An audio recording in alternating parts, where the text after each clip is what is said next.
The Galactic Assembly had been waiting for millennia. Species from across the cosmos had gathered on the massive space station, orbiting the neutral star of Kepler 442, each civilization having achieved faster than light travel and joined the interstellar community centuries, sometimes millennia, ago. The Zephyrians had arrived first, their crystalline forms shimmering with an ancient wisdom that came from mastering space travel over 3,000 years prior. The Vorthon Empire followed, their biomechanical enhancements, allowing them to traverse the void with mechanical precision. Even the youngest members, the Nexari Collective, had been part of the assembly for over 500 years. And then there were the humans. Commander Zix of the Zephyrian Council tapped his crystalline appendage against the podium, the sound echoing through the vast assembly hall like wind chimes in a gentle breeze. "Ladies, gentlemen, and honored entities," he announced, his voice carrying the weight of eons. "We gather today to welcome the newest and most tardy members of our galactic community." A ripple of what could only be described as cosmic laughter spread through the assembly. The Vorthon's mechanical voices created a chorus of clicking sounds that passed for amusement, while the Nexari's collective consciousness pulsed with shared humor. Captain Sarah Chen stood at the center of the circular chamber, flanked by her small human delegation.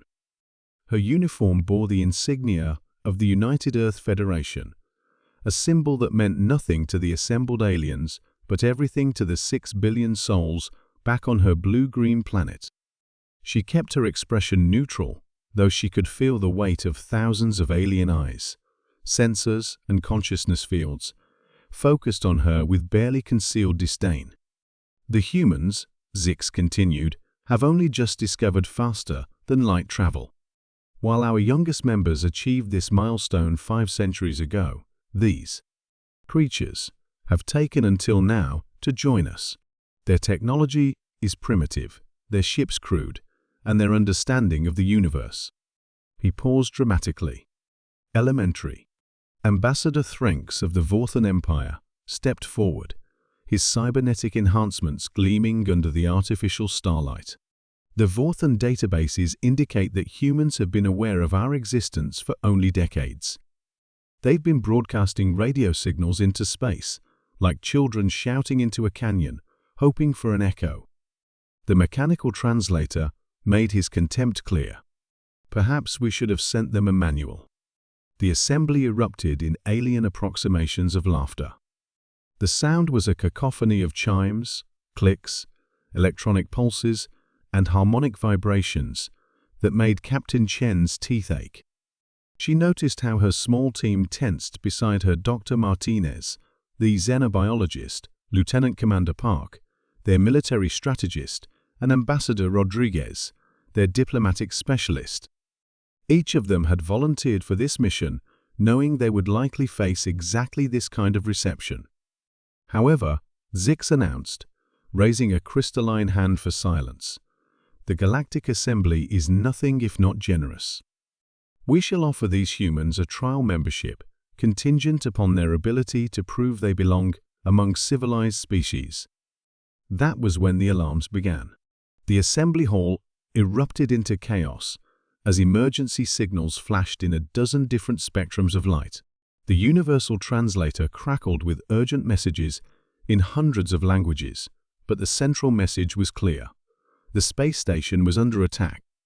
Through the massive transparent aluminum viewing walls, they could see them ships unlike anything in the assembly's databases. Black vessels that seemed to absorb light itself, moving with a predatory grace that spoke of violence and hunger. The Devourers had found them. Captain Chen had read the classified briefings. Earth's intelligence agencies had detected signals from this mythical species, raiders from the galactic rim who consumed entire civilizations, leaving nothing but empty worlds in their wake. The assembly had fought them before and barely survived. Now they had returned. "All defensive positions," Zix commanded, but his voice carried a tremor that hadn't been there moments before. "Evacuation protocols are in effect." The assembled species began their retreat with practiced efficiency. The Zephyrians phased through walls using their crystalline abilities. The Vorthons deployed their mechanical travel pods. The Nexari simply vanished, their collective consciousness withdrawing to prepared locations across the galaxy. But the humans didn't run. Captain Chen looked at her team and saw her own thoughts reflected in their eyes. They were the newest, the most primitive, the least advanced species in the assembly. Their ship was a single vessel compared to the mighty fleets of the other civilizations. They had no special abilities, no. As the Devourer ships began their assault on the station's shields, something unprecedented happened. The humans spread throughout the massive structure, not to escape, but to help. They carried wounded Zephyrians, whose crystalline bodies had been cracked by impact. They shared their basic medical supplies with species whose biology they barely understood. They held positions alongside retreating Vorthon soldiers, buying time for evacuations with weapons that were laughably primitive by galactic standards. And they bled. Ambassador Threnx watched in fascination as Dr. Martinez worked frantically to save a young Nexari whose individual consciousness had been severed from the collective during the attack. The human's hands were covered in the alien's fluorescent blue blood, but she didn't flinch. She had cut her own hand on the creature's crystalline skin, and her red blood mixed with the alien's blue, creating purple stains on the medical bay floor. "Why?" Threnx asked through his translator. "Your species owes us nothing. We mocked you, dismissed you. Why do you stay and fight?" Dr. Martinez looked up from her patient, sweat and blood streaking her face. "Because that's what we do," she said simply. "When people are in trouble, humans help. It doesn't matter if they're human or not." Across the station, similar scenes played out. Captain Chen and Lieutenant Commander Park had managed to integrate Earth's defensive systems with the station's networks, creating unpredictable patterns that confused the Devourer targeting systems. Ambassador Rodriguez was coordinating with survivors of a dozen species, using hand gestures and basic math to overcome language barriers, organizing supply lines to treat the wounded. The humans fought, not like the disciplined armies of the Vorthons or the ethereal tactics of the Zephyrians. They fought like cornered animals, with desperate innovation and absolute refusal to surrender. When their weapons ran out of power, they used debris. When the debris ran out, they used their bare hands. And when they fell, their blood mixed with that of every species they died defending. It was Commander Zix who first understood what they were witnessing. As he watched, a young human engineer named Davies hold a damaged corridor seal, closed with his bare hands, while Zephyrian civilians evacuated behind him, the ancient crystalline being felt something he hadn't experienced in millennia: humility. The humans didn't just fight with their blood, they were willing to spill it for others.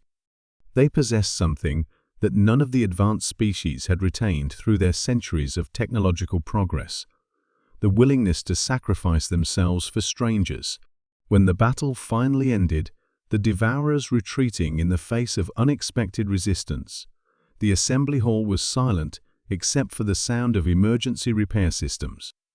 The various species emerged from their evacuation positions to find humans still at their posts, still helping with rescue efforts, still treating the wounded. Captain Chen stood once again in the center of the circular chamber, but now her uniform was torn and stained with blood from a dozen different species. Her small team was similarly marked, each bearing the evidence of their efforts to save lives. Commander Zix approached slowly, his crystalline form catching the light differently now, as if something fundamental had changed in his composition. "Captain Chen," he said, his voice carrying a reverence that hadn't been there before. "The Galactic Assembly wishes to extend an invitation." "A trial membership?" Chen asked, exhaustion clear in her voice. "Full membership," Zix replied. "Immediate and unconditional. We have learned something important today. We have spent millennia perfecting our technologies, our societies, our individual capabilities. But we had forgotten something essential about what it means to be alive in this universe. He gestured toward the mixed stains of blood on the chamber floor, red human blood intermingled with the blue of Nexari, the silver of Vorthans, and the prismatic fluid of Zephyrians. We had forgotten that true strength isn't measured in how advanced your weapons are, or how fast your ships can travel, or how long your civilization has existed. It's measured in how willing you are to stand between danger and those who cannot protect themselves, regardless of what they've done to deserve it. The assembled species looked on in silence as Chen accepted the membership charter, her blood-stained hands leaving red prints on the crystalline document. Earth's late arrival had indeed been mocked by the aliens. But as they witnessed the blood, not just the spilling of it, but the willingness to shed it for others, they understood that humanity brought something to the galaxy that had been missing for far too long. They brought heart.